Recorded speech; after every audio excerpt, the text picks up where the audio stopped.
Les hasards du programme, ce soir bénéfique, font que le curé de village, adaptation d'après le roman de Balzac que vous allez voir ce soir, se glisse entre deux épisodes de Jacques le Croquant. C'est-à-dire que dans la même semaine, vous allez vous trouver aux antipodes du même monde.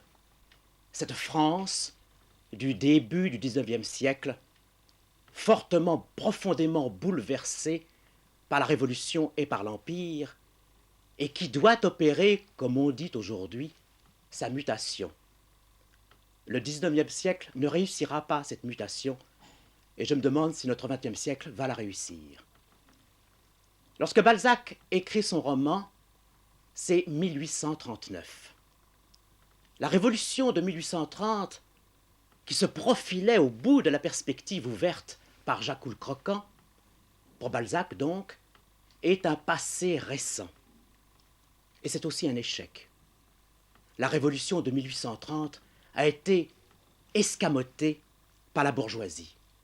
Et c'est la bourgeoisie qui règne par Louis-Philippe interposé. Et contre cet ordre bourgeois, Balzac, le romantique Balzac, s'élève parce que pour lui, c'est le règne de ce que les romantiques appelaient précisément les épiciers. L'histoire a pour personnage principal une femme, Véronique Gralin. Mais Balzac a appelé son roman Le curé de village, et nous avons appelé notre dramatique Le curé de village. C'est parce que c'est à ce curé que Balzac a confié l'expression de son idéal politique. Balzac, trop pessimiste, ne partageait pas ce qu'il appelait l'utopie socialiste. Il avait mis toute sa foi dans le principe de la monarchie, et de la monarchie absolue, et de la religion. Le curé de village illustre la forme que Balzac donne à sa contestation, comme nous dirions aujourd'hui, de l'ordre et de la morale bourgeoise. Véronique Gralin, lorsqu'elle va être blessée par le malheur et scandalisée par l'injustice sociale, et lorsqu'elle va se retirer dans ses terres, va réaliser en quelque sorte le gouvernement idéal selon Balzac. Elle va incarner le principe monarchique, la monarchie, c'est elle qui va régner, mais une monarchie capable de donner à sa charité le visage de la justice sociale, et qui en sera capable parce qu'elle est sans cesse éclairée par une Église militante, c'est-à-dire profondément engagée dans les problèmes économiques et sociaux de notre monde. Une histoire où il est question du malheur et du malheur social, de la misère, de l'amour et de l'espoir actif en un monde meilleur.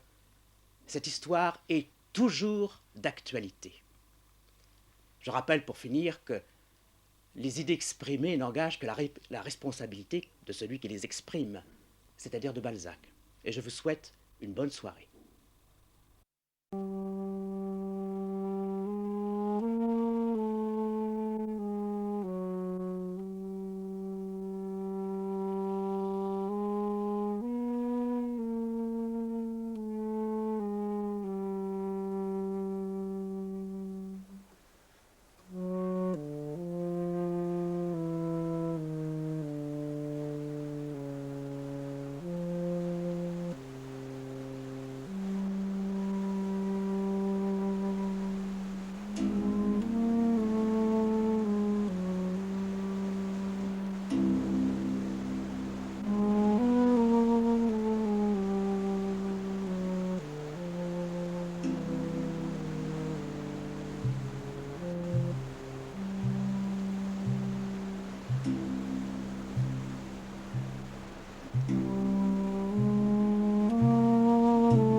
Véronique, ma petite fille, dans quel état tu t'es mise encore?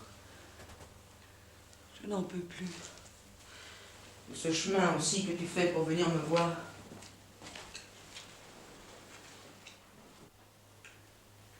Ce n'est pas de cela que je suis fatiguée.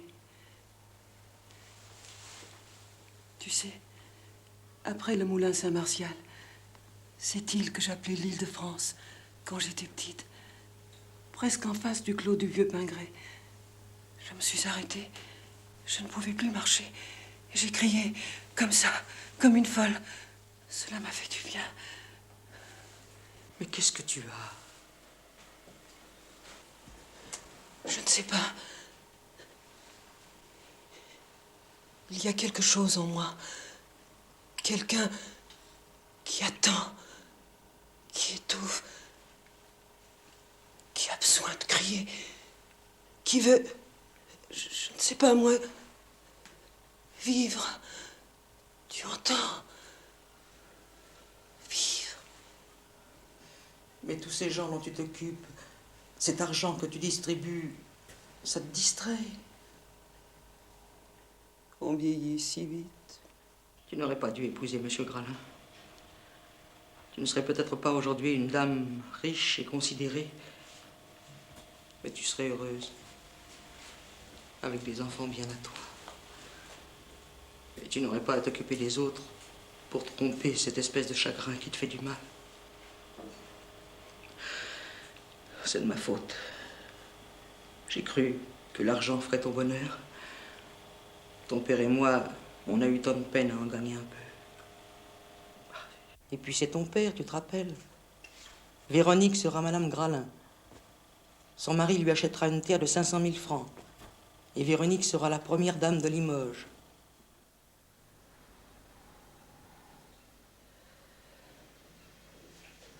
Mon père était du même pays que Monsieur Gralin. Ils pouvaient se parler patois tous les deux. Et quand ils se parlaient patois, Monsieur Gralin tutoyait ton père. Et puis, est-ce qu'on épouse un homme pour son visage?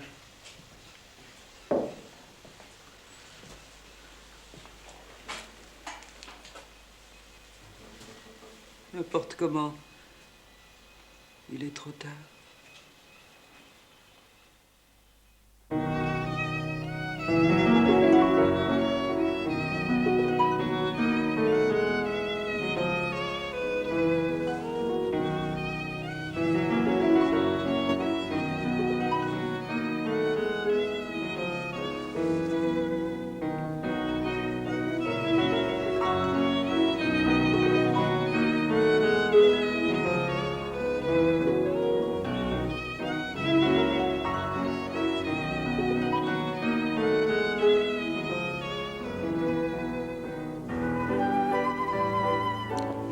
Vous connaissez la réputation que l'on fait d'avance en province à tous les Parisiens. Monsieur le substitut, écoutez-moi bien. Je vais vous poser une question grave. Voilà 3 mois que vous êtes à Limoges. Quelle est à vos yeux la femme la plus aimable, la plus spirituelle, la plus distinguée de la ville? Madame Gralin. Elle en est peut-être aussi la plus belle. Je n'ose en convenir devant vous, madame. Madame Gralin possède une beauté qui ne doit vous inspirer aucune jalousie. Elle ne se montre jamais au grand jour. Madame Gralin n'est belle que pour ceux qu'elle aime. Vous êtes belle pour tout le monde. La physionomie de Madame Gralin est comme un paysage, triste en hiver, magnifique en été. Le monde la verra toujours en hiver.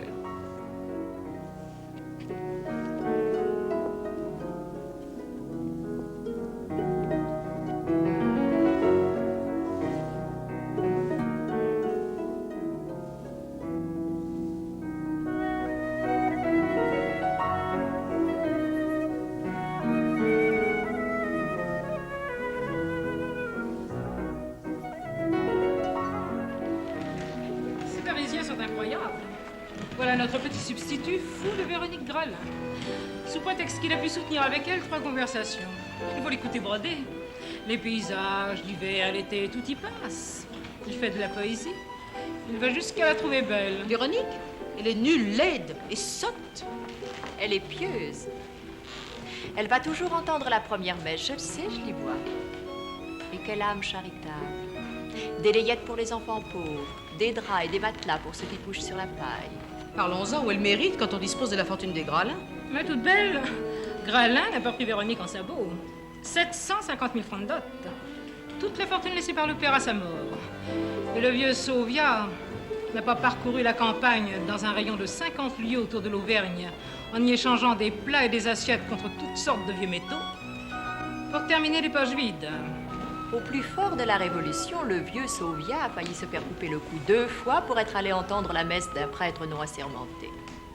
Et c'est la mère Sauvia qui trouve les endroits où il y a une misère à adoucir. Elle espionne pour sa fille. Et puis, quand on connaît Gralin, on trouve que Véronique a bien de la vertu. Mais de là à la trouver belle.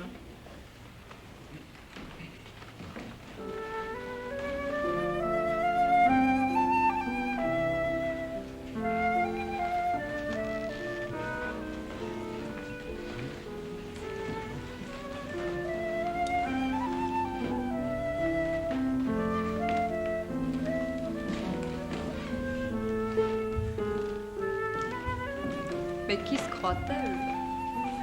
La reine de Saba, ma parole, sous prétexte que le substitut et l'abbé du Teil jouent chez elle au whist 3 fois par semaine. Elle n'est jamais que la fille d'une ferrailleuse et d'un chaudronnier et qui a épousé un banquier couvert de boutons. Et naturellement, pas de Gralin. Il est malade. Malgré les avis de ses associés, de ses commis et de son médecin, il n'a jamais su s'astreindre aux précautions médicales nécessitées par son état de santé. Il est emporté par le courant de ses affaires, il en oublie le soin de sa personne. Quel est le chasseur de millions qui s'arrête? Saviez-vous que le père et la mère Sauvia ne savaient ni lire ni écrire? Ça ne les empêchait pas de compter admirablement. Sa santé m'inquiète. Le travail continue, les veilles, la rage du commerce lui ont échauffé le sang. Il n'accepte pas de se faire soigner. Ma chère Véronique, vous vous rappelez quand Gralin vous faisait sa cour? C'est chez moi, dans ma serre, qu'il venait chercher des fleurs. Je faisais le bouquet moi-même. J'ai été la seule personne à Limoges qui fut dans le secret de votre mariage, Véronique. Cela m'autorise quelques franchises. Je vous sens non pas inquiète, mais malheureuse. Avez-vous besoin d'argent pour quelques-uns de vos pauvres? Je serai le complice de vos bienfaits. Il est impossible de rendre tout le monde riche. Pourquoi avez-vous épousé Gralin? Parce que, quand mon père m'a présenté Monsieur Gralin, j'ai regardé ma mère et je l'ai vue si heureuse que j'ai trouvé la force de cacher ma surprise. Parce que je savais que j'étais laide et qu'avec les bijoux que m'apportait Monsieur Gralin, je paraîtrais moins laide. Parce que j'ignorais les devoirs, la fin du mariage, et que Monsieur le vicaire de Saint-Étienne me vantait Monsieur Gralin comme un homme d'honneur avec qui je mènerais une vie honorable. Parce que j'avais lu... Oh, ne riez pas.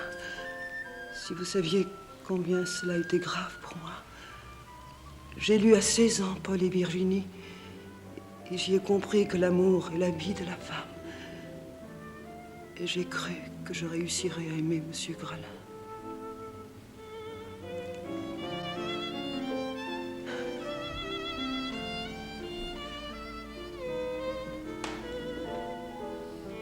Je me demande pourquoi je viens ici.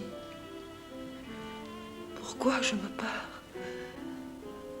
Pourquoi je suis dans ce monde? Ma serre à moi ne contient que des vies malheureuses. Les malheurs que j'essaie de soulager m'attristent là.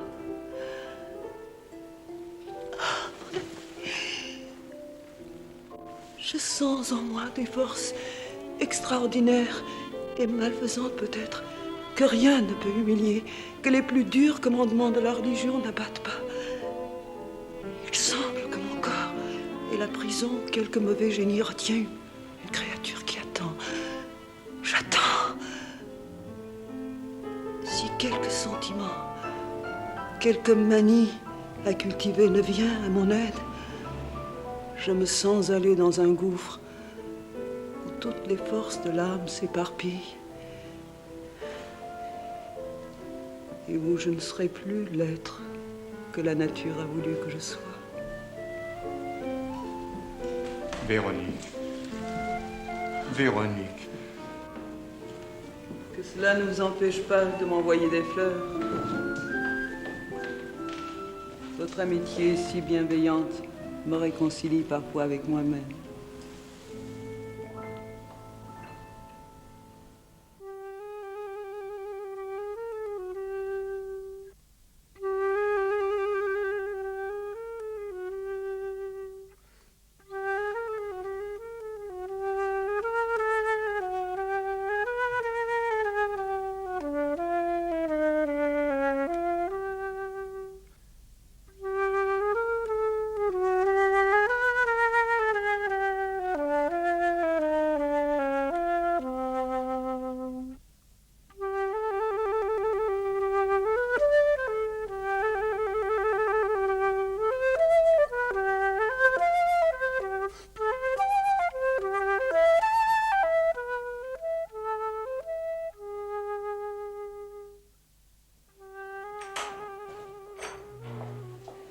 Tu es folle. Personne ne t'a suivi, tu es sûre? Tu me rendras malade.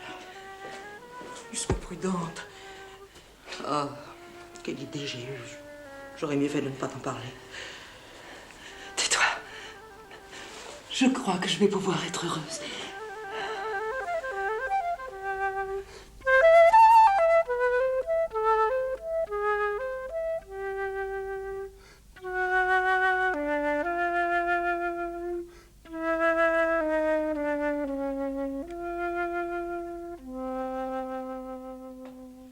C'est en restant debout comme ça que tu vas te fatiguer. Moi, j'ai accouché toute seule. 5 jours après ta naissance, je vaquais aux soins du ménage. Je t'ai nourri en plein vent. Je continuais à vendre de la ferraille pendant que tu t'étais. Et comme mon lait ne coûtait rien, je t'ai laissé téter pendant 2 ans. Tu ne t'en es pas trouvé plus mal. Tu étais le plus gros bébé de la basse ville. Les passants s'arrêtaient pour te voir. Tu te sens vraiment fatiguée? Non, laisse. Quelqu'un vient. J'écarte? Surtout pas. Aide-moi.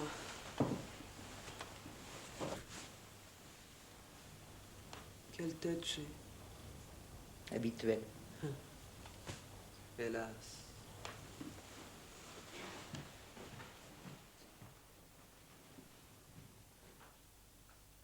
Chère Madame Sauvia, comme vous devez être heureuse. Ma chère Véronique, quel bonheur. Mais quel bonheur. Êtes-vous heureuse? Oui. Enfin, grand-mère, n'est-ce pas merveilleux? Si. Inespéré.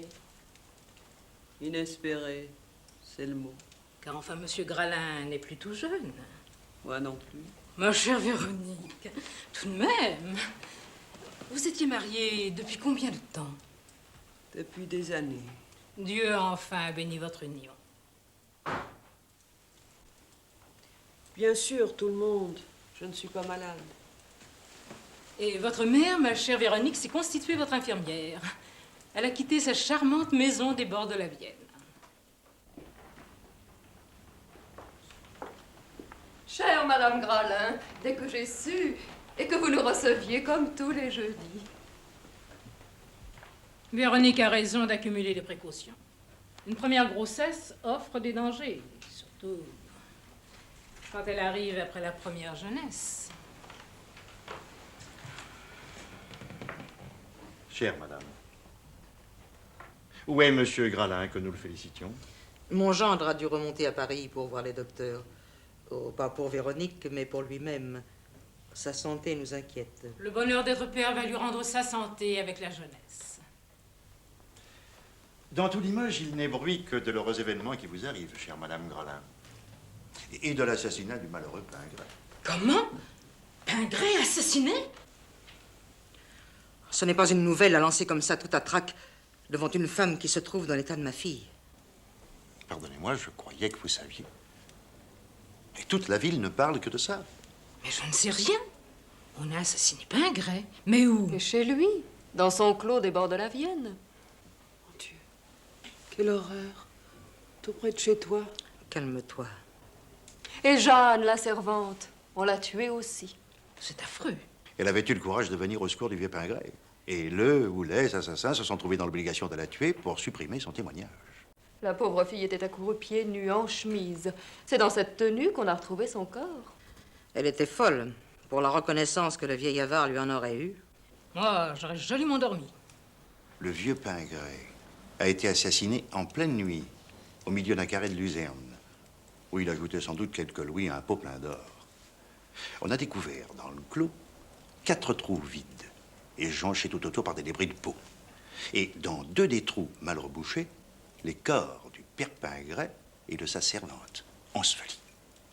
Et les vanneaux? Tous ceux qui, dans Limoges, attendent des héritages partagent assurément leur douleur.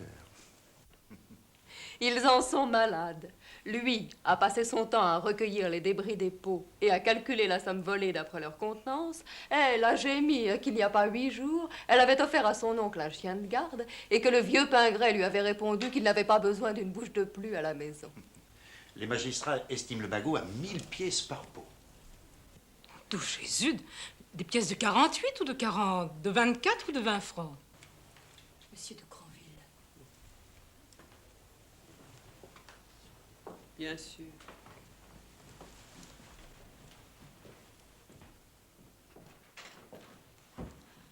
Monsieur le substitut. Nous tenons l'assassin du père Pingret. Déjà? Bravo. Qui est-ce? Un ouvrier porcelainier dont la conduite est excellente et qui devait tôt ou tard faire fortune. Il travaillait à l'ancienne manufacture de votre mari. Qui est-ce? Jean-François Tacheron. Le malheureux. Oui, je l'avais vu plusieurs fois. Mon père me l'avait recommandé comme quelqu'un digne d'intérêt. Il était passé dans la fabrique des messieurs Philippard qui lui ont fait des avantages. Mais ma fille est-elle assez bien pour entendre cette conversation? Jean-François Tacheron est le fils d'un petit fermier chargé de famille qui habite le bourg de Montaignac et qui n'a jamais donné que de bons exemples à son fils. Durant ces 2 années d'apprentissage, la conduite de Jean-François Tacheron fut digne d'éloge. Il a passé à étudier, à s'instruire, le temps que les autres ouvriers donnent à la détente et au cabaret. Les perquisitions les plus minutieuses de la justice de province n'ont apporté aucune lumière sur les secrets de cette existence. Soigneusement questionné, l'hôtesse de la maison garnie où demeurait Tacheron a déclaré qu'en effet, elle connaissait le jeune homme. J'ai jamais logé de jeune homme avec des mœurs aussi pures. Il était aimable, doux, quasi gai. Je dois dire que quelques mois avant le crime, son humeur avait changé. Il s'est mis à découcher souvent, quelquefois plusieurs nuits de suite. Pour aller où, ça, je sais pas. J'ai pensé plusieurs fois, vu l'état de ses souliers, qu'il allait à la campagne. En tout cas, il devait sortir de la ville. Et pourtant, au lieu de prendre ses souliers ferrés, il mettait des escarpins.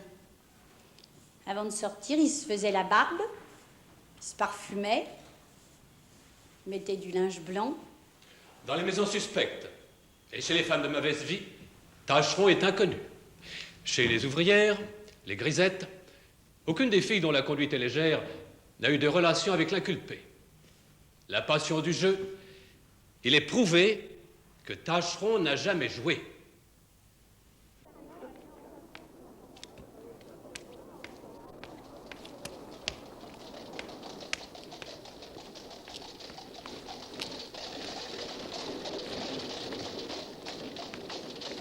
Il ne daigne pas se forger un alibi. Il nie. C'est tout ce qu'il sait faire. Les preuves sont irréfutables. Le fragment de blouse déchiré par la bonne est retrouvé dans la luzerne. Les empreintes à l'escarpin qui correspondent parfaitement aux escarpins de Tacheron. Vous oubliez le principal. La fausse clé qu'il a fabriquée lui-même pour entrer par la porte qui donne sur la rivière. C'est grâce à cette clé qu'il a été pris. On a retrouvé qui a fourni le fer, qui la lime et qui l'étau. On a arrêté Taschereau sur la limite du département, dans un bois où il attendait le passage d'une diligence. 1 heure plus tard, il était parti pour l'Amérique. L'instruction croit une complicité que démontre l'impossibilité d'emporter les sommes enfouies. Si fort que soit un homme, il ne porte pas très bien 25 000 francs en or. Si chaque pot contenait cette somme, les 4 auraient nécessité 4 voyages. Or, on connaît l'heure du crime. La bonne, en se levant, a renversé sa table de nuit et a cassé sa montre. Il était 2 heures du matin. À cette époque-ci de l'année, le jour arrive sur les 5 heures. À quelque distance que Tascheron ait transporté les sommes, il n'a pu opérer à lui seul. Le soin avec lequel il a ratissé des traces de pas en négligeant celles de ses escarpins révèle une mystérieuse assistance. C'est une histoire d'amour. Possible. Pingré a été tué à coups de bêche. Son assassinat est donc le résultat d'une fatalité soudaine, imprévue. Les 2 amants avaient pu s'entendre pour voler, non pour tuer. Mon Dieu, l'amoureux et l'avare, 2 passions déplorables, se rencontrant sur le même terrain, attirées toutes 2 par l'or dans les ténèbres de la nuit. Je trouve ça merveilleux. On a interrogé la sœur, Denise Tascheron. Elle se tait. Et Tascheron déjoue tous nos pièges. Tascheron, la personne pour laquelle vous avez commis ce crime est connue et arrêtée. Je serais bien aise de la voir.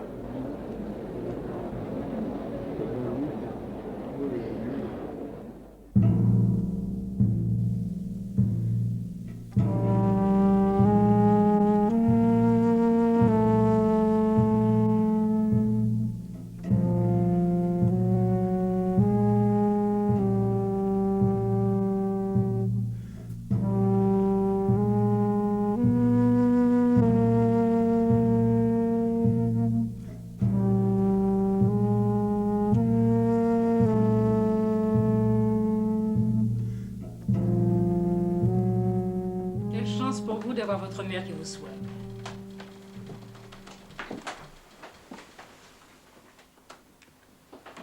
Si j'avais su que vous étiez souffrante, je ne me serais pas permis. Je t'avais prédit que cette promenade ne te vaudrait rien. Surtout, ne partez pas. Racontez-moi. On piétine. Il se tait. Quand il plonge son regard dans la foule, chaque fois que son regard me touche, c'est plus fort que moi, je frissonne. Nous frissonnons toutes, ma chère, de peur de paraître sa complice. Enfin, des escarpins pour aller dans les champs, c'était pour épier Pingré. Les escarpins, chère madame, sont très utiles pour marcher dans une maison. Ils traversaient des corridors. Ils montaient par les fenêtres, sans bruit. Taisez-vous donc. Vous allez encore causer de mauvais rêves à Madame Gralin. Laisse. Je vous vois tous préoccupés d'une idée singulière. Vous voulez que l'amour soit le principe du crime. Là-dessus, je suis de votre avis. Mais pourquoi croyez-vous qu'il s'agit d'une femme mariée? Parce qu'il s'est muni d'un passeport pour l'Amérique du Nord. Je la vois jeune, belle, romanesque. Évidemment, ils auraient ajouté et son épouse sur le passeport. Ne peut-il avoir aimé une jeune fille que le père et la mère lui auraient refusée? Une jeune fille était plus tard légitimement à lui. Tascheron est un homme qui ne manque pas de patience. Il aurait eu le temps de faire loyalement fortune en attendant le moment où toute fille est libre de se marier contre la volonté de ses parents. J'ignorais qu'un pareil mariage fût possible. Un des jurés a demandé à Tascheron pourquoi il avait pris un passeport pour l'Amérique. Tascheron a répondu qu'il voulait y établir une manufacture de porcelaine. Ainsi, sans compromettre son système de défense, il couvre encore sa complice. Il permet à chacun d'attribuer son crime à la nécessité d'avoir des fonds pour accomplir son projet. Mais comment, dans une ville où tout se sait, où chacun voit ce qui se passe chez son voisin, n'a-t-on pas le plus léger soupçon? Pour aimer, il faut au moins se voir ou s'être vu. Qu'en pensez-vous, vous autres magistrats? Nous croyons tous que la femme appartient à la bourgeoisie, ou au commerce. Je pense le contraire. Une femme de ce genre n'a pas les sentiments assez élevés. Pendant les heures de la nuit que je passe sans sommeil dans mon lit, il m'a été impossible de ne pas penser à cette mystérieuse affaire. J'ai cru deviner les motifs de Tascheron. Voilà pourquoi je pensais à une jeune fille. Une femme mariée a des intérêts, sinon des sentiments. Ses intérêts partagent son cœur. Ils l'empêchent d'arriver à l'exaltation complète qui inspire une si grande passion. Si j'avais été substitut, j'aurais trouvé la coupable. Si toutefois l'inconnu est coupable. J'admets que les deux amants avaient conçu l'idée de s'enfuir, faute d'argent, pour vivre en Amérique avec le trésor du pauvre Pingré. Ce serait une chose digne de vous que de faire écarter la préméditation. Vous sauveriez la vie de ce malheureux. Cet homme est grand malgré son crime. Il réparerait peut-être ses fautes par un magnifique repentir. Les œuvres du repentir doivent entrer pour quelque chose dans les pensées de la justice. Mais la préméditation écartée, Tascheron serait encore sous le poids de la peine de mort, à cause des circonstances graves, éprouvées, qui accompagnent le vol. La nuit, l'effraction, l'escalade, etc. Vous croyez donc qu'il sera condamné? J'en suis certain. J'ai froid. Mesdames, je ne vous chasse pas.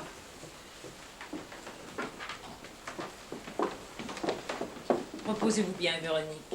Elle est beaucoup mieux aujourd'hui.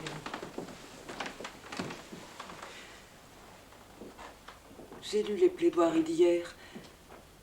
Je me suis si fort intéressée à l'accusé que je voudrais le voir sauvé. Ne pouvez-vous une fois en votre vie abandonner un triomphe? Laissez-vous battre par l'avocat. Il y a doute après son beau plaidoyer pour Tascheron et... Votre voix est émue.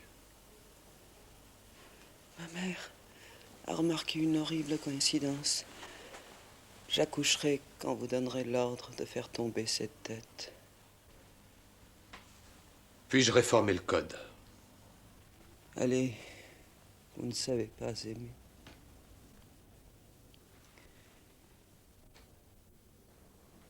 Comment condamner un homme pour la ressemblance de son pied avec la marque d'un autre pied? À cause de son absence. Comme si tous les jeunes gens n'aiment pas mieux mourir que de compromettre une femme.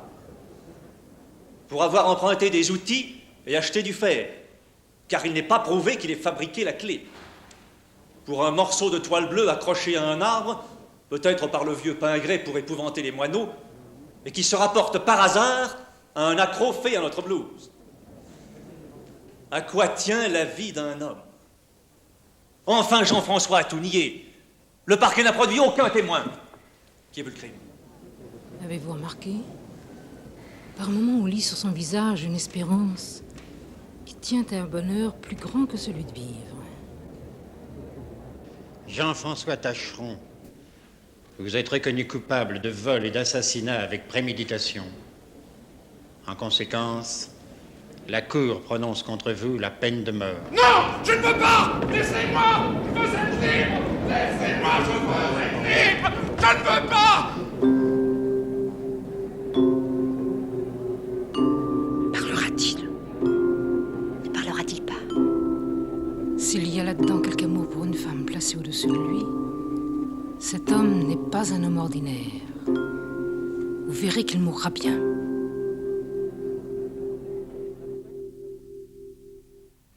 Si l'on avait laissé la vie à cet homme, la famille Devano aurait retrouvé la succession Pingré.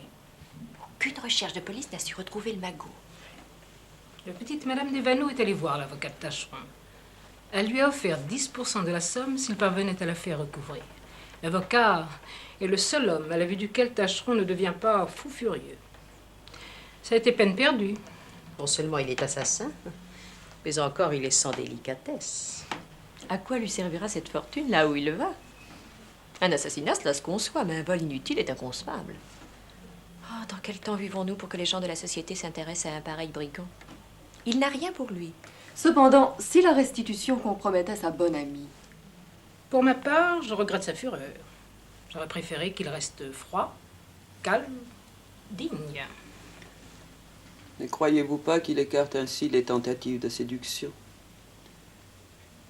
Il s'est fait bête féroce par calcul. D'ailleurs, ce n'est pas un homme comme il faut. C'est un ouvrier. Un homme comme il faut en aurait bientôt fini avec le silence. La justice et les vanneaux ne peuvent plus compter que sur l'Église, au dernier moment. Je vous dis que tout sera inutile. Et nous aurons la douleur de voir mourir ce malheureux tâcheron en impie. Il vociférera les plus horribles imprécations contre la religion. Il accablera d'injures le pauvre abbé Pascal. Il crachera sur le crucifix. Il reniera tout, même l'enfer. L'abbé Pascal s'y est mal pris. Il est malade de cette dernière scène à la prison. Tâcheron l'a insulté. Et tout ce que le malheureux abbé a trouvé à dire, c'est... Cet homme a trouvé son paradis ici-bas, avec sa petite voix douce. Je l'ai toujours pensé. J'aurais été l'aumônier de la prison, je saurais le nom de la femme qui tremble à tout bruit, à toute parole, et dont le front doit rester calme sous peine d'accompagner à l'échafaud le condamné. Elle n'a rien à craindre. Vous avez vu l'homme? Il emportera son secret avec lui. Ce secret reviendra tôt ou tard à l'église. Si quelqu'un peut ramener Jean-François à Dieu, c'est le curé du village où il est né, l'abbé Bonnet.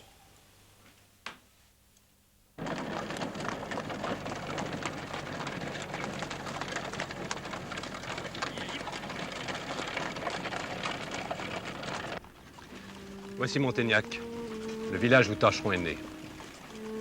Outre cette sœur qui a témoigné au procès, a-t-il encore de la famille? Oui.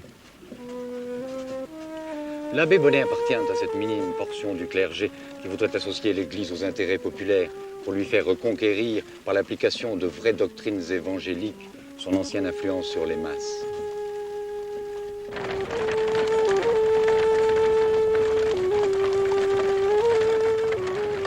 Vos libéraux vantent l'abbé Bonnet comme s'il appartenait à leur parti. Je veux juger moi-même cet apôtre rural avant de le ramener à Monseigneur. Croyez-vous que Tâcheron cédera? L'Église ne saurait avoir le dessous. Plus l'attention est excitée par cette affaire, plus elle tient à obtenir un triomphe éclatant. L'Église se trouve en des conjonctures difficiles. Elle est obligée de faire des miracles dans une ville industrielle où l'esprit de sédition contre les doctrines religieuses et monarchiques a poussé des racines profondes, où le système d'examen né du protestantisme et qui s'appelle aujourd'hui libéralisme, quitte à prendre demain un autre nom, s'étend à toute chose.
Monsieur le curé dit la messe et mademoiselle Ursule est à l'église.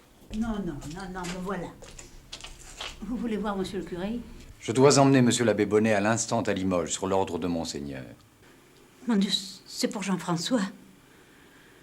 Monsieur le curé vient juste de dire la messe pour le repos de son âme.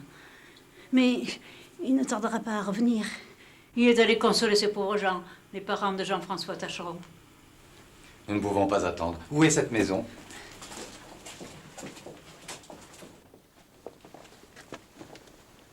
La maison des Tâcherons est au bout du village. Suivez le chemin qui est au bas de la terrasse, il vous y conduira.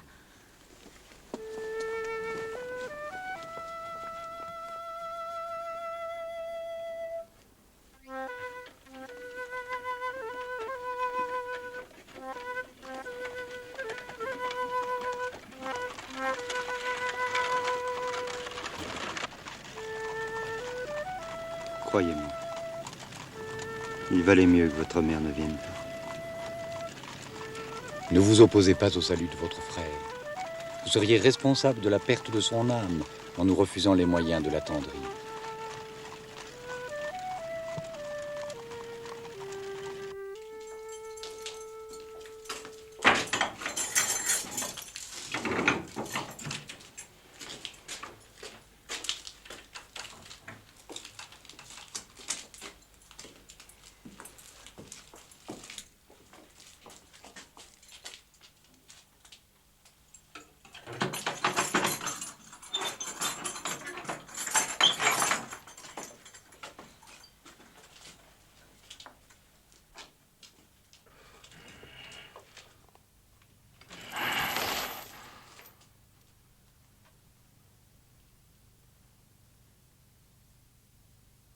Voilà ce qu'il me préparait.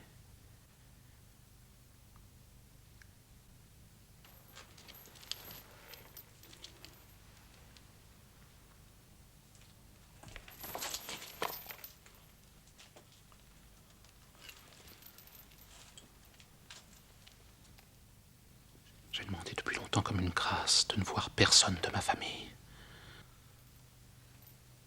Pauvre frère.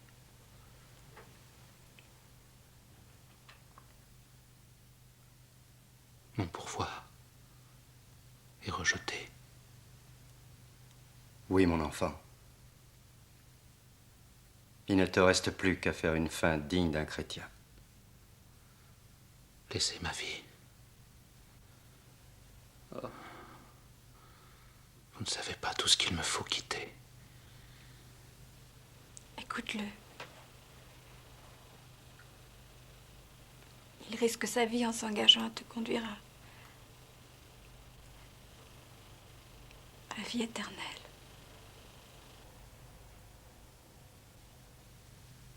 Il m'accompagnera. Eh bien, je l'écouterai. Je ferai tout ce qu'il voudra. Tu me le promets?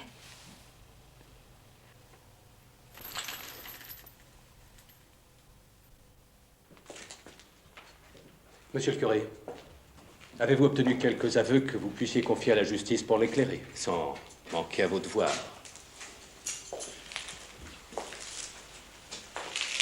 Monsieur le substitut, pour donner l'absolution, je n'ai pas seulement attendu que son repentir fût aussi sincère et aussi entier que l'Église puisse le désirer. J'ai encore exigé que la restitution de l'argent eût lieu. Bien. Mais il s'agit d'obtenir du condamné des aveux volontaires en face de la justice. Ma mission est d'acquérir une âme à Dieu. Tacheron veut sans doute sauver quelqu'un que la restitution ferait connaître. Monsieur, je ne sais absolument rien qui puisse soit démentir, soit autoriser votre soupçon. Le secret de la confession est d'ailleurs inviolable.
Eh bien, comme vous l'aviez dit à Monsieur de Granville, vous êtes accouché au moment de l'exécution.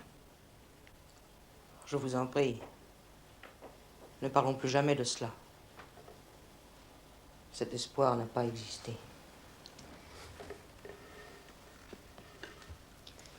Depuis qu'ils ont récupéré l'argent du vieux Pingret, les Vanneaux estiment qu'on aurait dû faire grâce à Tacheron. Vous savez qu'on a déjà découvert le poteau rose, l'endroit où ils avaient caché le trésor, dans la rivière, près de l'île. Vous voyez, après le moulin Saint-Martial. Imaginez-vous, en pleine nuit, la sœur de Tacheron avec un de ses frères. Le frère a plongé à un endroit que l'assassin avait désigné à sa sœur ou à son confesseur.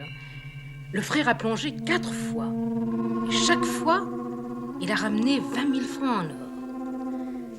La première somme était contenue dans un foulard noué par les 4 bouts.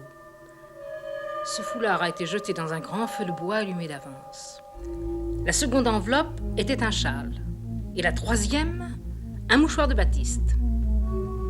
Au moment où la sœur jetait au feu la 4e enveloppe, les gendarmes, qu'on avait alertés à cause du feu, ont saisi cette pièce très importante.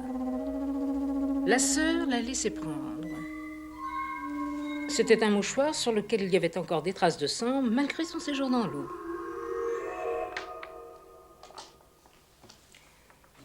La sœur a tout avoué. Qu'elle retirait de l'eau lors du vol pour le restituer, qu'elle brûlait les enveloppes sur l'ordre de son frère. On lui demanda quelles enveloppes. Elle a répondu, un foulard, un châle, un mouchoir de batiste. 12 brouillés. Le mouchoir qu'on venait de saisir était à son frère, enfin au guillotiné. Il y a peut-être à Limoges un mari qui trouvera chez lui un foulard de moins, mais il sera forcé de se taire. Les erreurs de toilette deviennent si compromettantes que je vais vérifier dès ce soir ma garde-robe. Après sa mort, il la protège encore. J'irai voir l'abbé Bonnet. On m'a dit qu'il tentait de régénérer Montaignac. J'irai. Ce sera mon bien. Je ne peux plus vivre ici.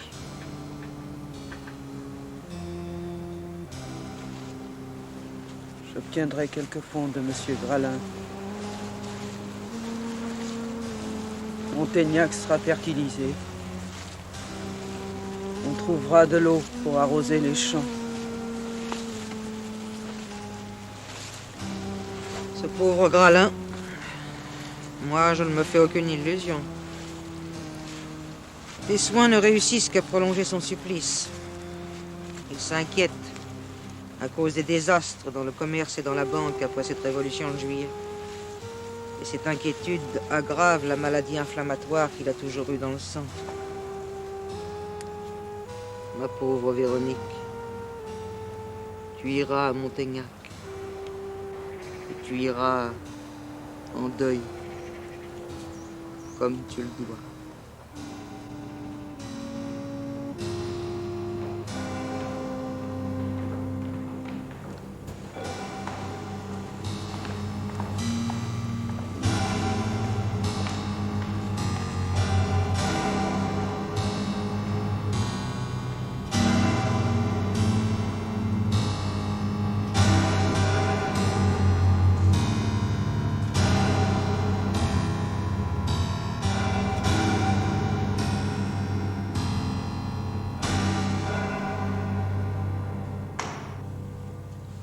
Quelle sagesse!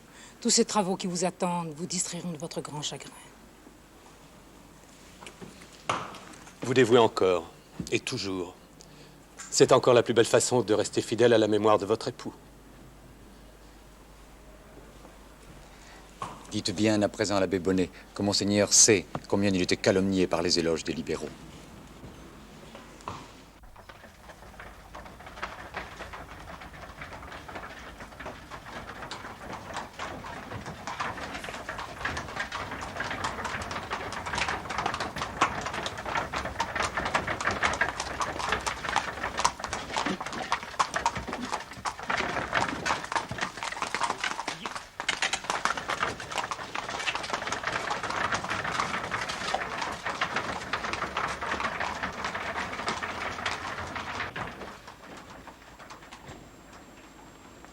Enfin, ne plus les revoir tous.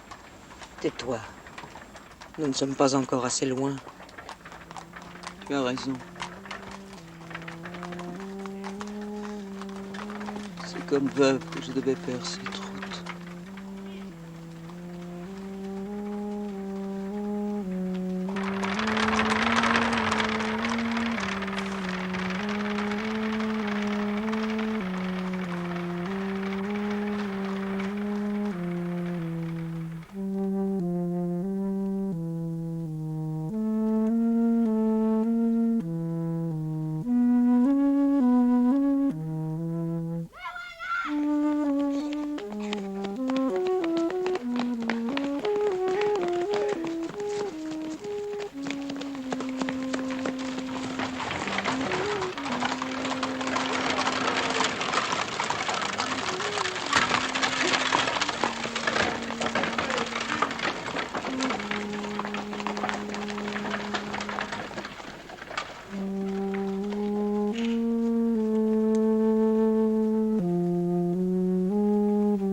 Voici vos domaines, madame.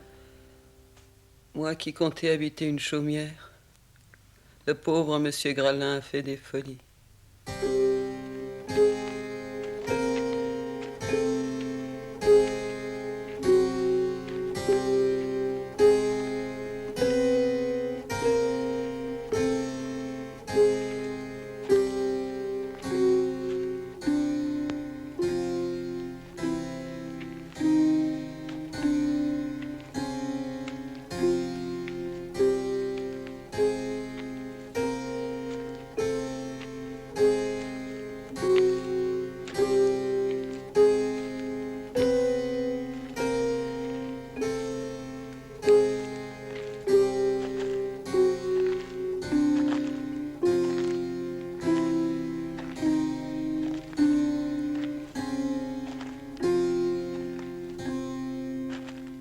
Qu'avez-vous, madame? Rien. Je ne savais pas que le cimetière dût être sous mes yeux. Vous pouvez le faire mettre ailleurs. La loi est pour vous. La loi? Oui. Soutenez-la. L'air est vif. Il m'a saisi.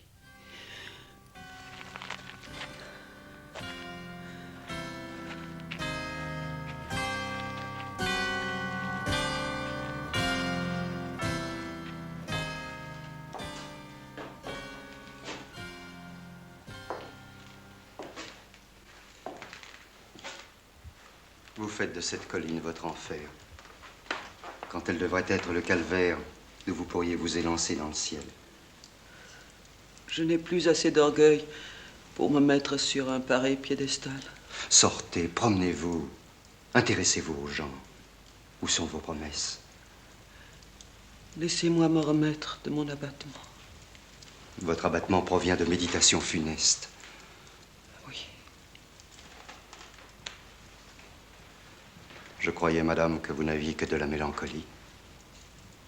Mais je le vois. C'est du désespoir. Ce sentiment n'est pas chrétien. Quel sentiment l'Église laisse-t-elle aux damnés, si ce n'est le désespoir?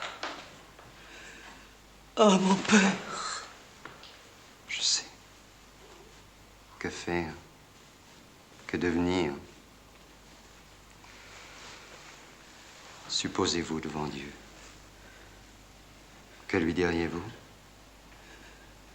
Je lui dirai comme Jésus-Christ. Mon père, vous m'avez abandonné. Voilà le mot que j'attendais de vous. Vous voyez? vous recourez à la justice de Dieu. Vous l'invoquez. Écoutez-moi, madame.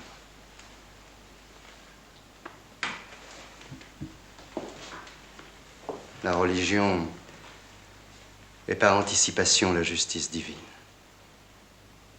L'Église s'est réservé le jugement de tous les procès de l'âme. La justice humaine est une faible image de la justice céleste. Elle n'en est qu'une pâle imitation appliquée aux besoins de la société. Que voulez-vous dire? Vous n'êtes pas juge dans votre propre cause.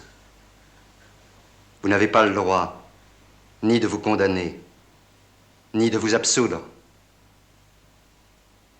Dieu est un grand réviseur de procès. Il voit l'origine des choses, là où nous n'avons vu que les choses elles-mêmes. À vous, dont l'âme est si grande, je dois d'autres paroles que celles dues à mes humbles paroissiens. Vous pouvez vous élever jusqu'au sens divin de la religion catholique, exprimé par des images et par des paroles, aux yeux des petits et des pauvres. Écoutez-moi bien. Il s'agit ici de vous, car malgré l'étendue du point de vue où je vais me placer pour un moment, ce sera bien votre cause.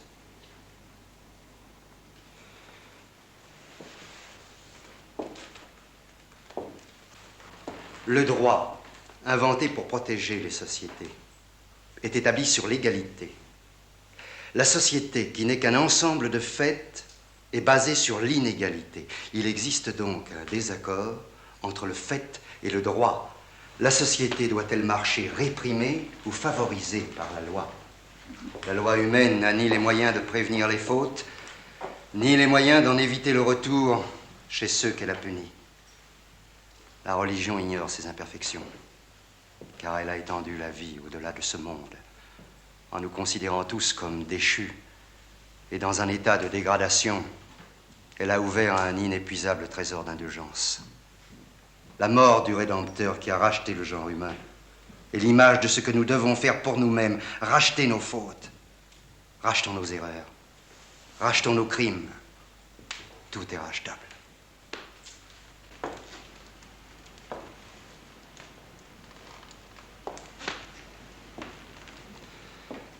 Pleurer, madame, gémir comme la Madeleine dans le désert n'est que le commencement. Agir est la fin. Si vous croyez que Dieu est à vous juger, l'Église vous dit par ma voix que tout peut se racheter par les œuvres du repentir. Vos prières doivent être des travaux. De votre travail doit découler le bonheur de ceux au-dessus desquels vous ont mise votre fortune, votre esprit, votre situation sociale. Ne trouvez-vous pas à cette forêt quelques ressemblances vagues avec la vie sociale? À chacun sa destinée. Combien d'inégalités dans cette masse d'arbres. Les plus hauts perchés manquent de terre végétale et d'eau. Ils meurent les premiers. Il n'y en a que la serpe de la femme qui fait du bois. Arrête dans la grâce de leur jeunesse. Ne retombez plus dans ces sentiments. Le malheur de cette forêt est de n'avoir pas été coupée. Vous voyez le phénomène que ces masses présentent. Vous ne remarquez pas des lignes où les arbres de toute espèce sont encore verts? Oui. Pourquoi? Là se trouve la fortune de Montaignac. Vous voyez les sillons de 3 vallées, dont les eaux se perdent dans le torrent du Gabou. Ce torrent sépare la forêt de Montaignac de la commune qui, de ce côté, touche à la nôtre. À sec en septembre et octobre, en novembre, il donne beaucoup d'eau. Cette eau ne sert à rien. Mais faites, entre les 2 collines du torrent, 1 ou 2 barrages pour la retenir, pour la conserver. Vous allez fertiliser cette plaine inculte avec de l'eau sagement distribuée dans des rigoles maintenues par des vannes. Vous aurez de beaux peupliers le long de tous vos canaux. Et vous élèverez des bestiaux dans les plus belles prairies possibles. Qu'est-ce que l'herbe? Du soleil et de l'eau. Vous verrez la vie, la joie, le mouvement. Là où règne le silence et l'infécondité. Ce sera la plus belle des prières. Ces travaux occuperont votre vie mieux que les pensées de la mélancolie. Voilà un avenir pour moi. Une pareille œuvre peut racheter bien des fautes.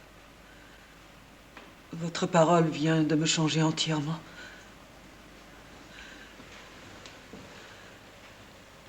Maintenant, je veux vivre. Colora, à compter de demain, je monterai à cheval tous les jours. Vous devez connaître les différentes parties de terre qui dépendent de ce domaine et celles que M. Gralin y a réunies. Vous me les indiquerez. Je veux tout visiter par moi-même. Bien, madame.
Madame!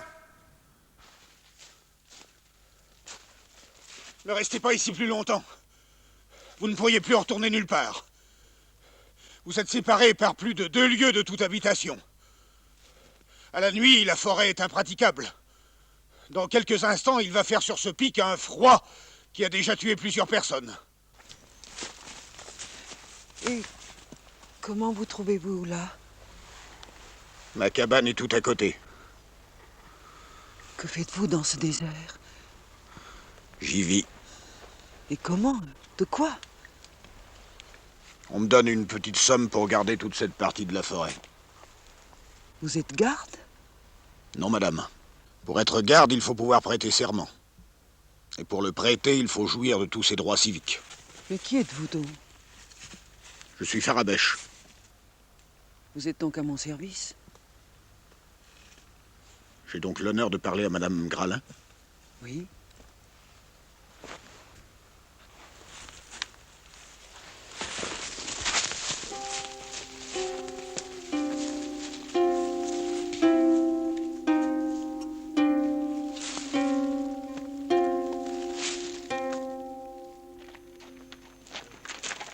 Quel est ce Farabèche que vous employez? Ah, madame l'a rencontré. Oui, mais il s'est enfui. Le pauvre homme. Peut-être ne sait-il pas combien madame est bonne. Mais qu'a-t-il fait? Mais madame, Farabèche est un assassin. On lui a donc fait grâce à lui. Non, madame. Farabèche a passé aux assises. Il était condamné à 10 ans de travaux forcés. Il a fait la moitié de son temps car il a eu sa grâce. Et il est revenu du bagne en 1827. Il doit la vie à monsieur le curé qu'il a décidé à se livrer. Monsieur Bonnet est allé le trouver seul, au risque de se faire tuer. On ne sait pas ce qu'il a dit à Farabèche. Ils sont restés seuls pendant 2 jours. Le 3e, il l'a ramené à Tulle, où l'autre s'est livré. Monsieur Bonnet est allé trouver un bon avocat, il lui a recommandé la cause de Farabèche. Farabèche en était quitte pour 10 ans de fer. Et monsieur le curé l'a visité dans sa prison. Ce gars-là, qui était la terreur du pays, est devenu doux comme une jeune fille. Il s'est laissé mener au bagne, tranquillement. Oh. À son retour, il est venu s'établir ici, sous la protection de monsieur le curé. Personne ne lui dit plus haut que son nom. Il va tous les dimanches et jours de fête à la messe. Et cet homme a tué un autre homme? Hein? Il en a bien tué plusieurs. Mais c'est un bon bonhomme tout de même. Est-ce possible? Farabèche s'était mis dans la tête de ne pas partir à l'armée. Quand le sous-préfet l'a demandé, il s'est enfui dans les bois. Réfractaire, quoi, comme on les appelait. Ah, pour lors, il s'est joint à un parti de chauffeurs, enfin, de gré ou de force, mais enfin, il a chauffé. Vous comprenez que personne autre que monsieur le curé ne sait ce qu'il a fait avec ces matins-là. Bon, il s'est souvent battu avec les gendarmes. Il passe pour avoir tué 2 soldats et 3 gendarmes. Ainsi, ce Farabèche a donc certainement tué plusieurs hommes. Mais certainement. Mais il a même, dit-on, tué le voyageur qui était dans la malle en 1812. Mais le postillon, le courrier, enfin, seuls les témoins, qu'ils puissent le reconnaître, étaient morts lors de son jugement. Et il vit tout seul. Faites excuse, madame. Il prend soin d'un petit garçon qui va sur ses 15 ans. C'est son fils? Chacun le pense.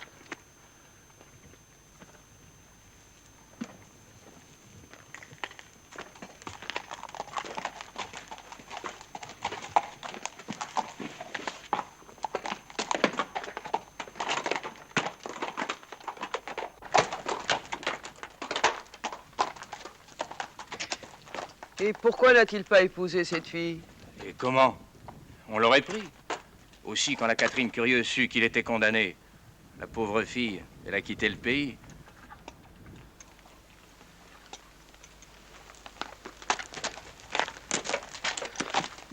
Elle était jolie? Oh.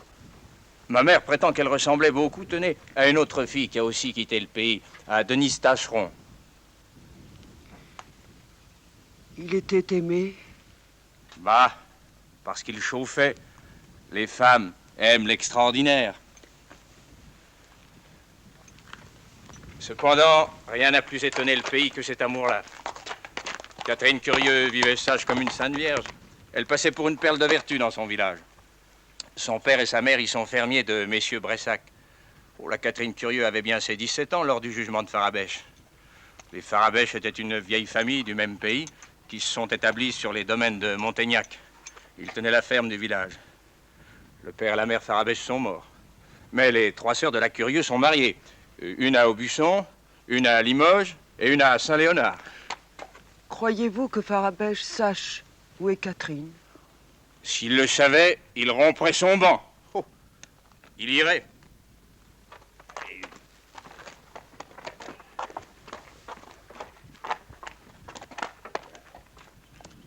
Dès son arrivée, il a fait demander par M. Bonnet le petit curieux au père et à la mère qui en avaient pris soin. M. Bonnet le lui a tout de même obtenu. Personne ne sait ce qu'elle est devenue? Ah, cette jeunesse s'est crue perdue.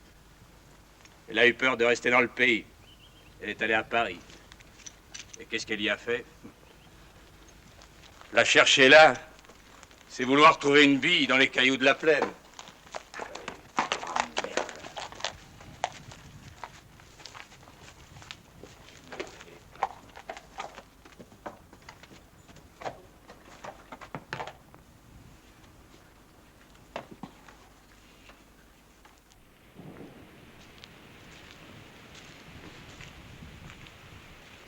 Eh bien, tu dois être fatigué. Non, ma mère.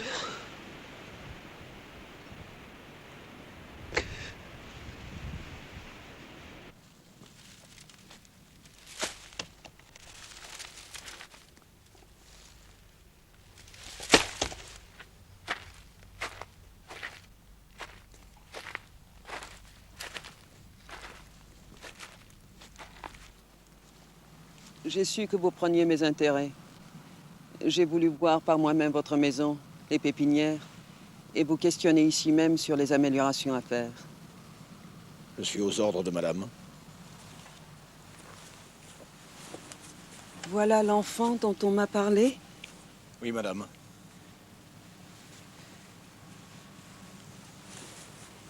Et vous n'avez fait aucune démarche pour retrouver sa mère? Madame ne sait sans doute pas qu'il m'est interdit de m'écarter de la commune sur laquelle je réside. Et vous n'avez pas de nouvelles?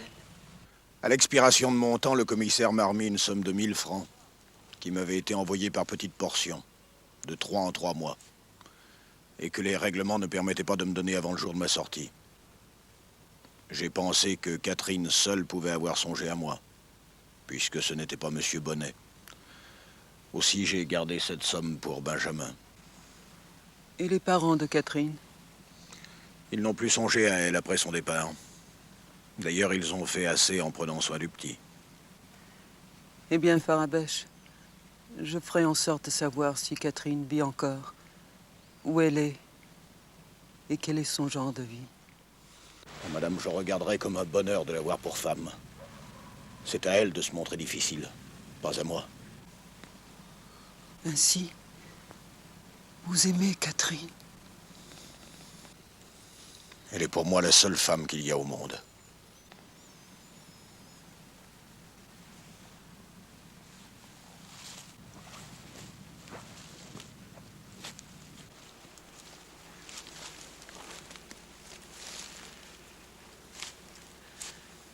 Le procureur général de Limoges saura qui vous êtes. Et l'humiliante condition de votre banque qui gêne votre vie disparaîtra, je vous le promets. Relevez-vous, Farabèche. Vous ne savez pas combien il est naturel que je fasse pour vous ce que je vous promets de faire.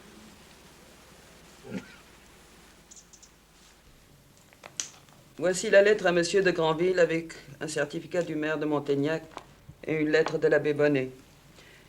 Et puis je demande au procureur général de faire écrire à la préfecture de police de Paris pour retrouver Catherine Curieux. La seule circonstance de l'envoi des fonds au bagne où Farabèche a subi sa peine doit fournir des indices suffisants.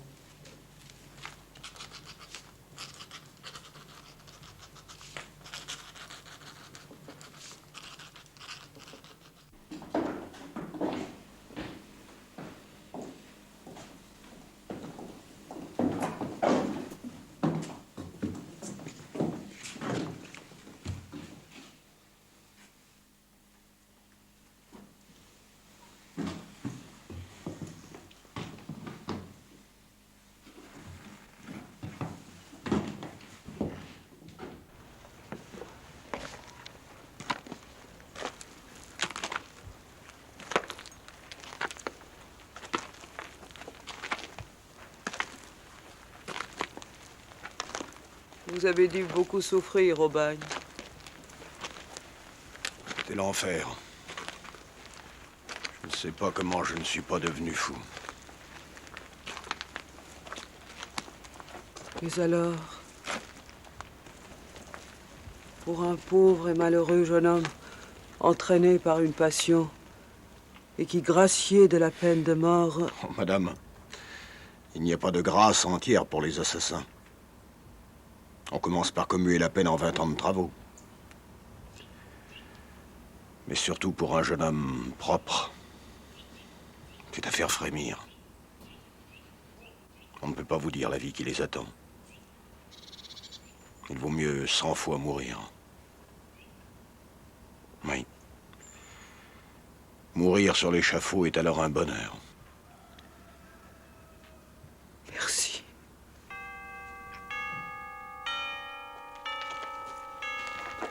Rentre, il va pleuvoir. Laisse-moi, ma mère.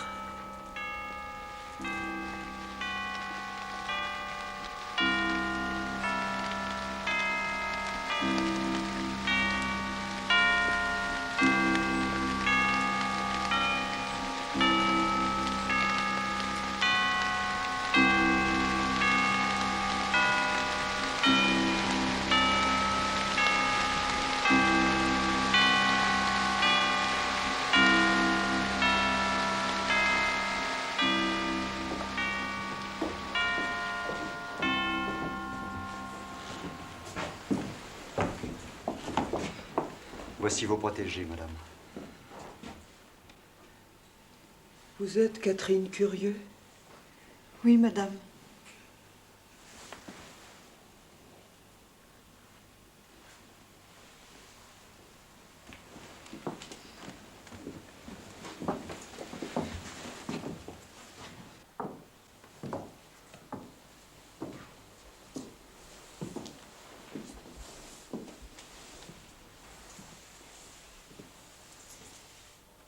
Aimez-vous toujours Farabèche?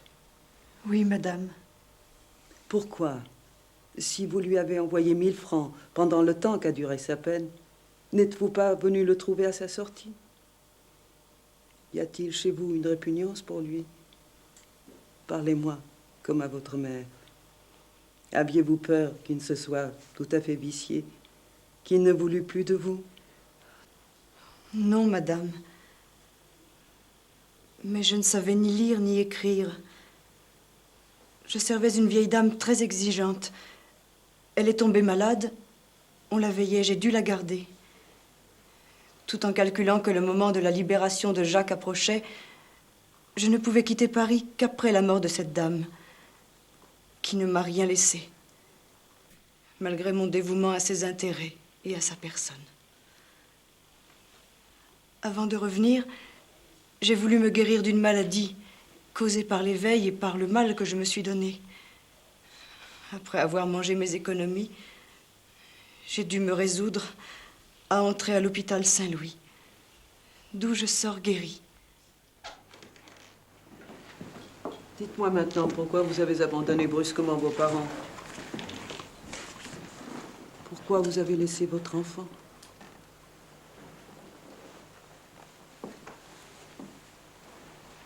Pourquoi vous n'avez jamais donné de vos nouvelles ou fait écrire? Oh, madame, je ne sais si j'ai eu tort, mais il a été au-dessus de mes forces de rester dans le pays. Je n'ai pas douté de moi, mais des autres. J'ai eu peur des bavardages, des caquets. Tant que Jacques courait ici des dangers, je lui étais nécessaire. Mais lui parti, je me suis sentie sans force. Être fille avec un enfant et pas de mari, la plus mauvaise créature aurait valu mieux que moi. Je ne sais pas ce que je serais devenue si j'avais entendu le moindre mot sur Benjamin ou sur son père. Je me serais fait périr moi-même, je serais devenue folle. Mon père ou ma mère, dans un moment de colère, aurait pu me faire un reproche. Je suis trop vive pour supporter une querelle ou une injure. Moi qui suis douce. J'ai été bien punie, puisque je n'ai pu voir mon enfant. Moi qui n'ai pas été un seul jour sans penser à lui. J'ai voulu être oubliée, je l'ai été. Personne n'a pensé à moi. On m'a cru morte. Et cependant, j'ai bien des fois voulu tout quitter pour venir passer un jour ici, voir mon petit. Farabèche, depuis son retour, s'est conduit en honnête homme. Il a l'estime de tout le pays. S'il est au monde un endroit où vous puissiez vivre heureux et considéré, c'est à Montaignac. Vous y ferez, Dieu aidant votre fortune, car vous serez mes fermiers.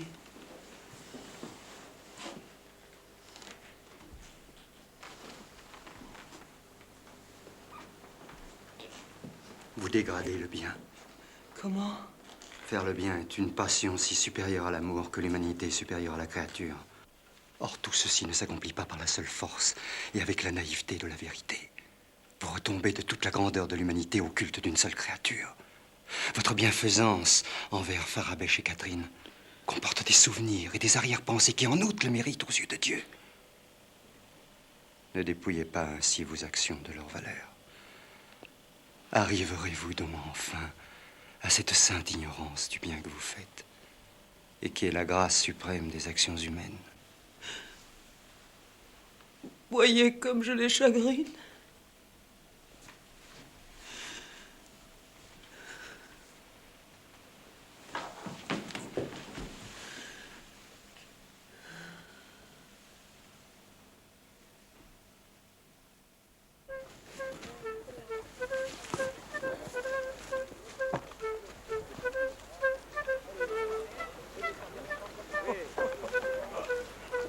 Allez, activons.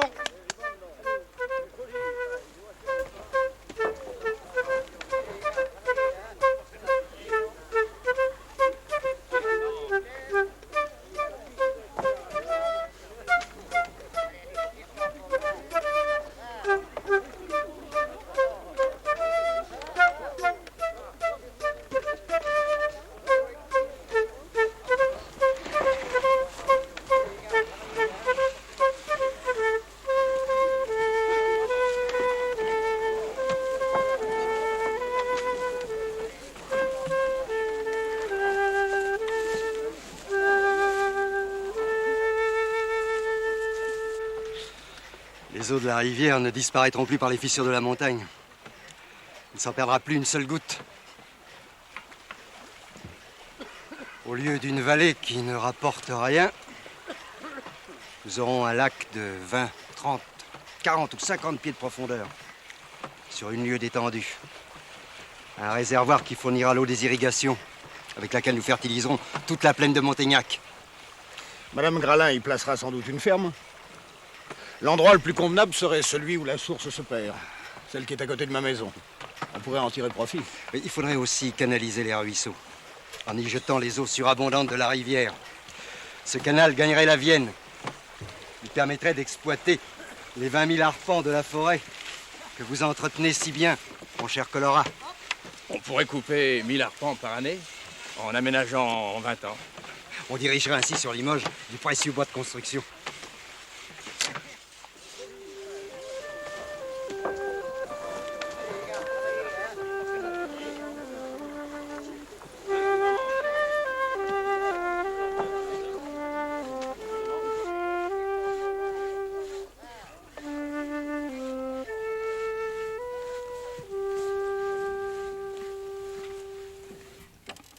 C'est votre travail. Ils veulent donc me faire regretter la vie. Ils veulent t'empêcher de mourir. On ne rend pas la vie aux morts.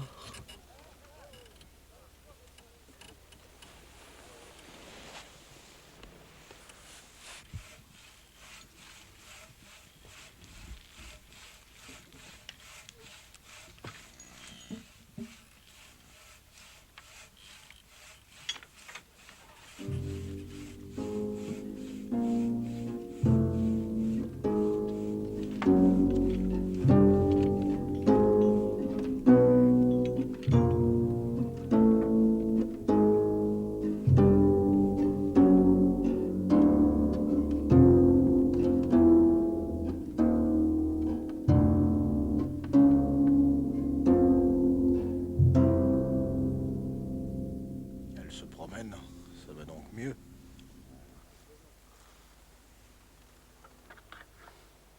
Madame, pourquoi ne l'avez-vous pas empêchée de sortir? Regardez-la. Elle marche. Avec cet affreux silice de crin qui lui fait de continuelles piqûres sur la peau. Silice? Elle le porte depuis la mort. Elle a fait des miracles ici. Mais si on connaissait sa vie... Depuis qu'elle est ici, personne ne l'a vue mangeant. Savez-vous pourquoi? Aline lui apporte 3 fois par jour un morceau de pain sec sur une grande terrine de cendre et des légumes cuits à l'eau, sans sel, dans un plat de terre rouge semblable à ceux qui servent à donner la pâtée aux chiens. Oui. Voilà comment se nourrit celle qui a donné la vie à ce canton. Elle fait ses prières à genoux, sur le bord de son cilice. Je vous dis cela pour que vous le répétiez au médecin qu'on est allé quérir à Paris.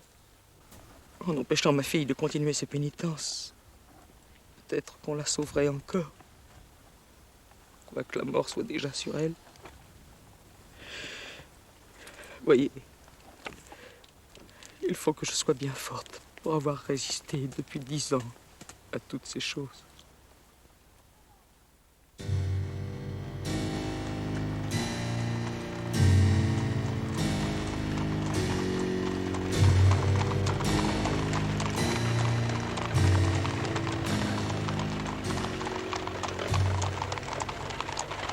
Voyez-vous cette calèche attelée de 4 chevaux? Voilà le médecin de Paris. Nous saurons bientôt combien d'heures il me reste à vivre. D'heures? Ne t'ai-je pas dit que je faisais ma dernière promenade? Je suis venu une dernière fois contempler ce beau spectacle dans toute sa splendeur.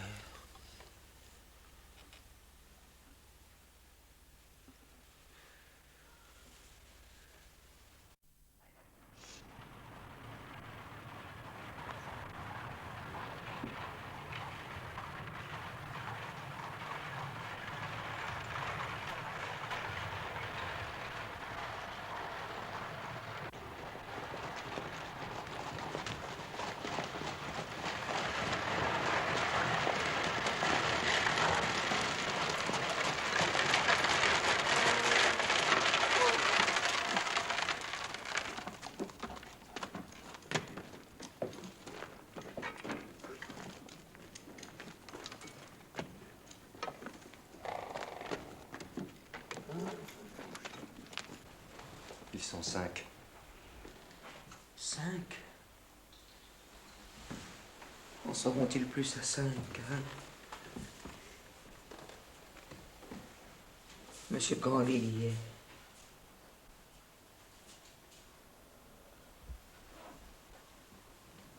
Qu'est-ce qu'il vient faire ici?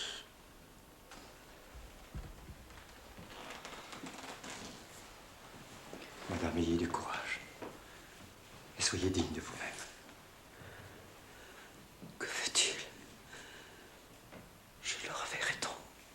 S'il vient avec monsieur de Grosse-Tête, sans doute il n'a que de bonnes intentions.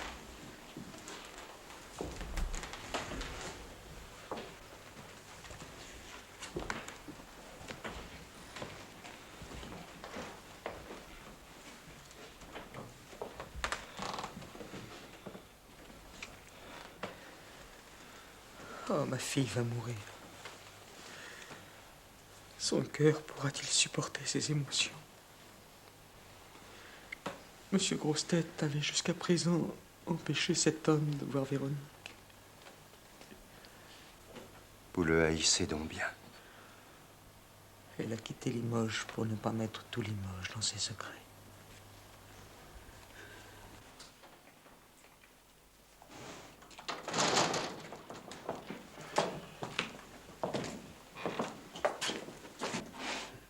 Il empoisonnera les heures qui me restent à vivre et pendant lesquelles je ne dois penser qu'au ciel.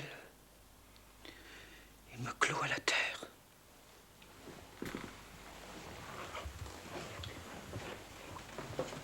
S'il en est ainsi, comme votre confesseur, je vous ordonne de le recevoir, d'être bonne et affectueuse pour lui, de quitter ce vêtement de colère et de lui pardonner comme Dieu vous pardonnera. Il y a donc encore un reste de passion dans cette âme que je croyais purifiée.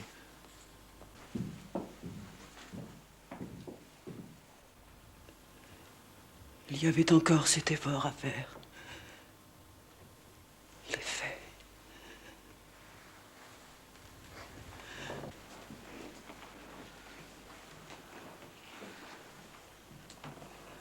Soyez les bienvenus, messieurs. Et vous particulièrement, monsieur le procureur général. Je comptais sur l'intervention de mon ami, monsieur Grosse-Tête, pour obtenir de vous un accueil favorable. Ça aurait été, pour toute ma vie, un chagrin que de ne pas vous avoir revu. Je remercie celui qui vous a conduit ici. Je vous en ai beaucoup voulu, et pendant longtemps. Mais j'ai reconnu l'injustice de mes sentiments à votre égard. Et vous saurez pourquoi, si vous demeurez un peu à Montaignac.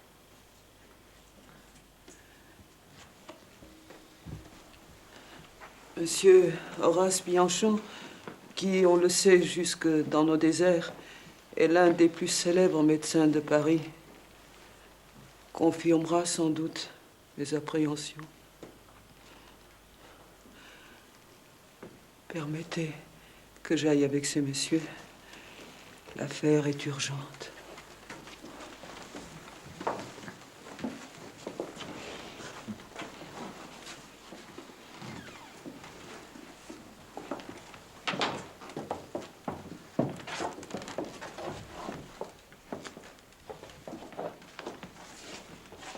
Il faut déshabiller votre maîtresse.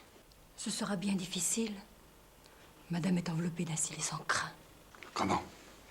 Au XIXe siècle, il se pratique encore des horreurs pareilles.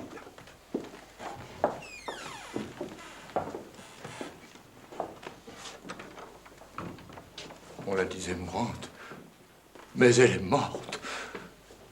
Comment laissez-vous Madame Gralin debout? Elle devrait être couchée. Elle l'était. Après 2 mois pendant lesquels elle n'a pas quitté le lit, elle a voulu se lever pour voir une dernière fois le pays. Je comprends qu'elle ait voulu faire ses adieux à sa création. Moi qui ai vu ce pays il y a 13 ans, c'est un miracle. Elle a ensemencé le désert.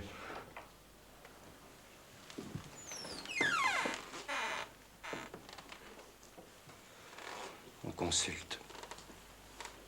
Nous ne savons rien encore.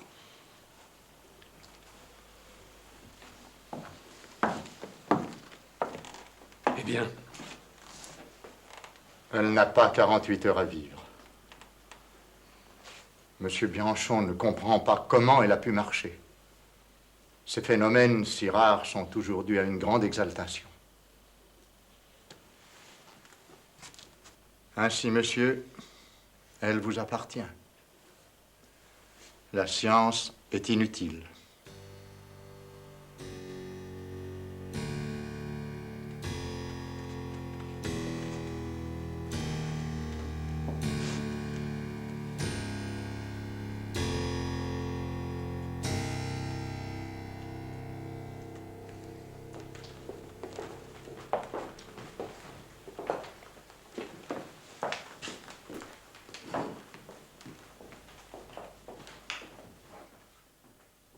Monsieur le procureur général a fait son métier.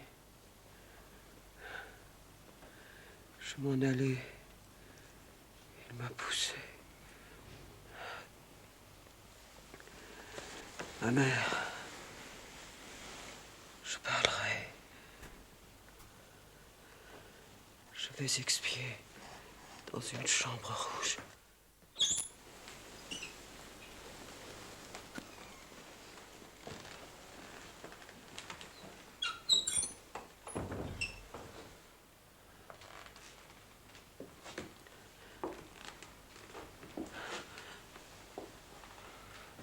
Voilà le médecin qui va me guérir. Tais-toi, je t'en supplie.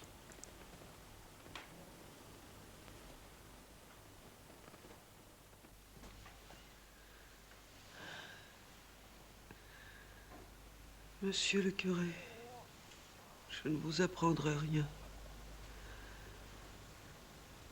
Vous, le premier, vous avez lu dans ma conscience. Et je vous ai tout avoué. Vous de qui l'intelligence est éclairée par l'esprit de l'Église.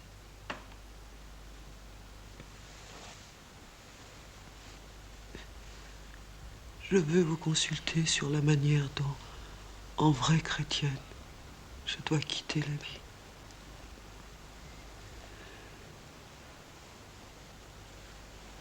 Croyez-vous que si le ciel daigne pardonner au plus entier, au plus profond repentir qui jamais ait agité une âme coupable,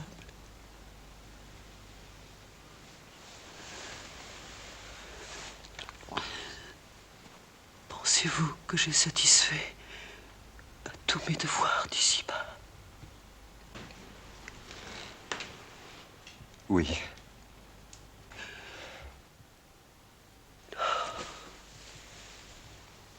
Non.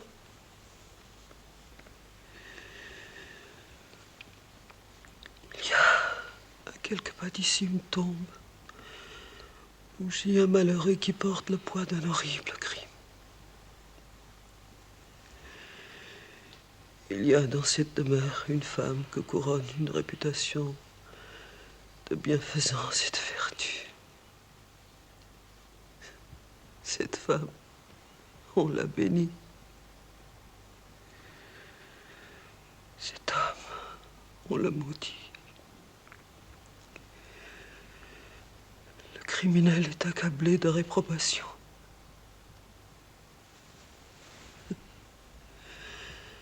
Je jouis de l'estime générale. Il est pour beaucoup dans le bien que me vaut tant de gloire et de reconnaissance.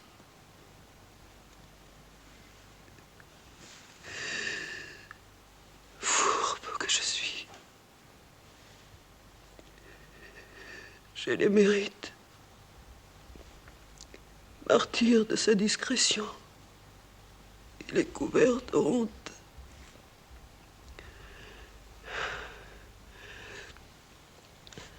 Je vais mourir en voyant tout un canton me pleurer, tout un département célébrer mes bienfaits, appiéter mes vertus, tandis qu'il est mort au milieu des injures. Vous, mes juges, vous êtes indulgents. Mais j'entends moi-même une voix impérieuse qui ne me laisse aucun repos.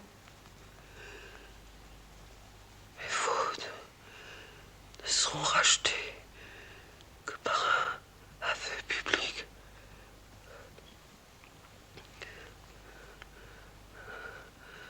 Je vois dans l'arrivée ici du procureur général un avertissement du ciel, d'accord avec la voix qui me crie qu'il faut que j'avoue.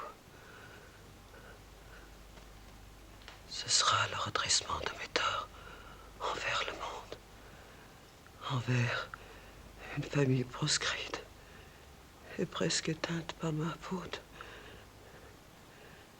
Le monde doit apprendre que mes bienfaits ne sont pas une offrande.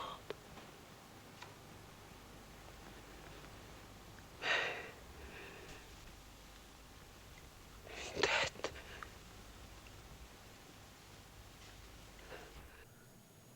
Il le faut. Je vous le demande. Je vous en supplie.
Je ne serais pas morte en paix si j'avais laissé de moi cette fausse image que chacun de vous qui m'écoutez a pu se faire. Vous voyez en moi une grande criminelle qui se recommande à vos prières et qui cherche à se rendre digne de pardon par l'aveu public de sa faute.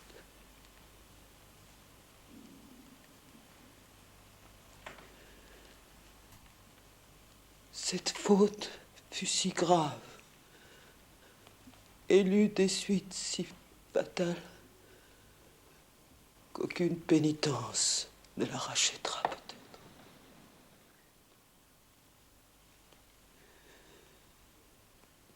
Mon père, qui avait tant de confiance en moi, recommanda, voici bientôt 20 ans à mes soins, un enfant de cette paroisse, chez lequel il avait connu l'envie de bien se conduire et d'excellentes qualités.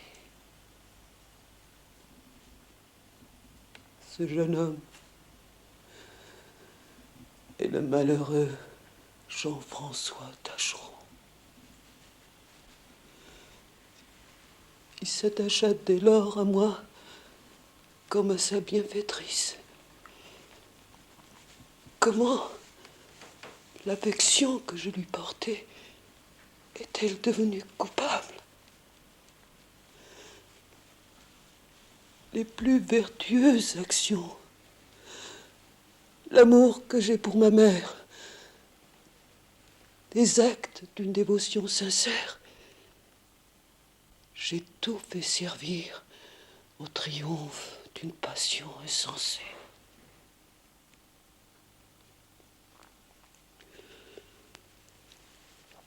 Ma mère, qui m'entend, a été l'innocente complice du mal. Chez elle, le silence est ainsi devenu la plus haute des vertus. Je la décharge solennellement du poids qu'elle a porté.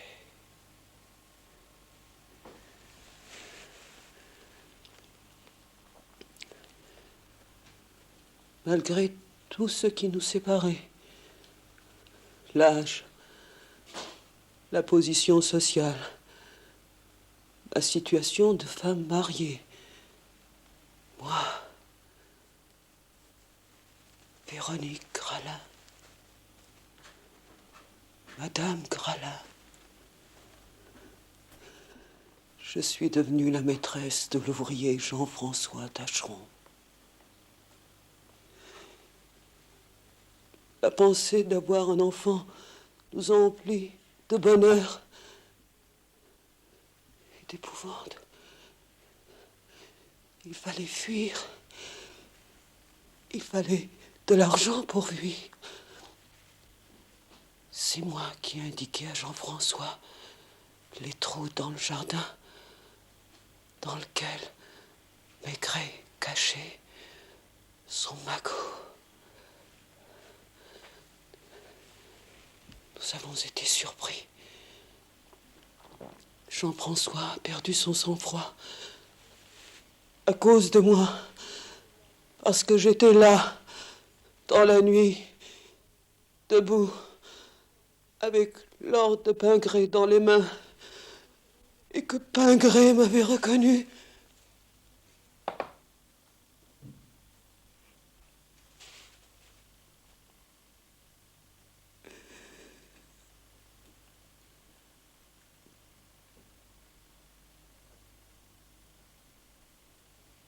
Vous ne savez pas quelle torture cela peut être, le silence. Vous le savez maintenant. Je ne mérite ni louange ni bénédiction. J'ai mené une vie secrète de pénitence par lesquelles j'ai brisé ma chair.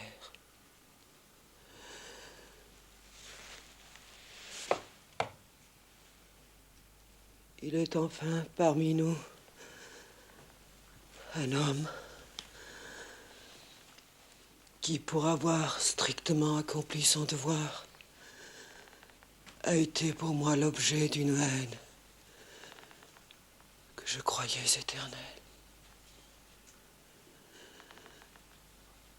Il a été le premier instrument de mon supplice.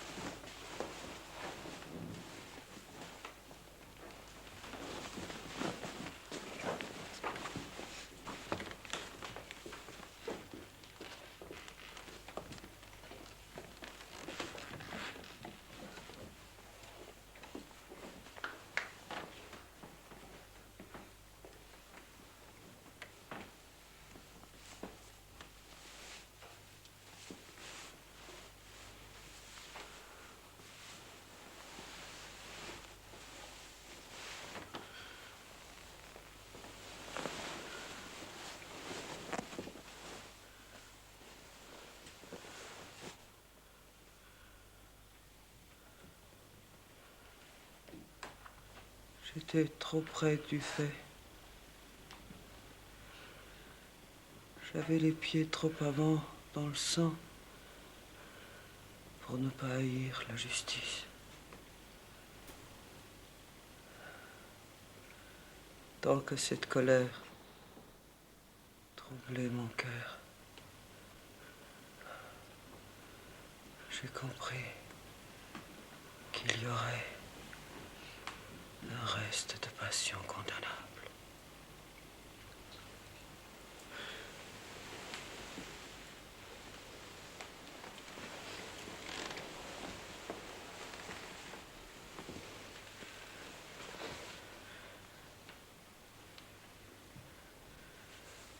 Cette victoire m'a été pénible. Elle est complète aujourd'hui.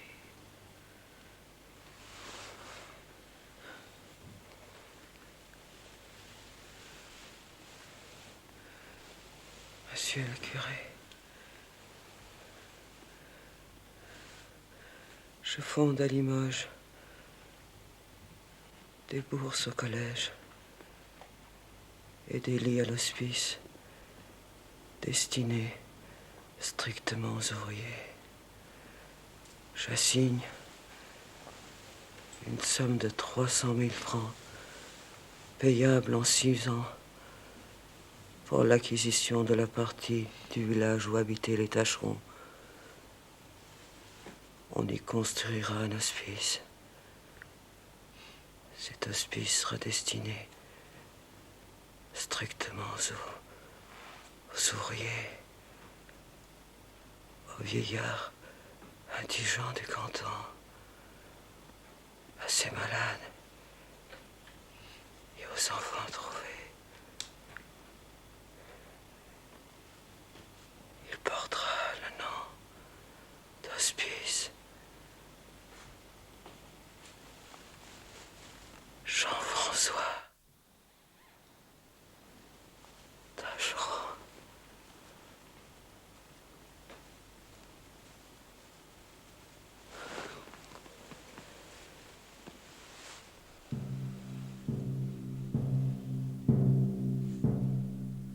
Personne ne trouva étrange que le corps de Madame Gralin fût enseveli auprès du corps de Jean-François Tâcheron. Elle ne l'avait pas demandé. Mais sa vieille mère avait recommandé au sacristain de mettre ensemble ceux que la terre avait si violemment séparés.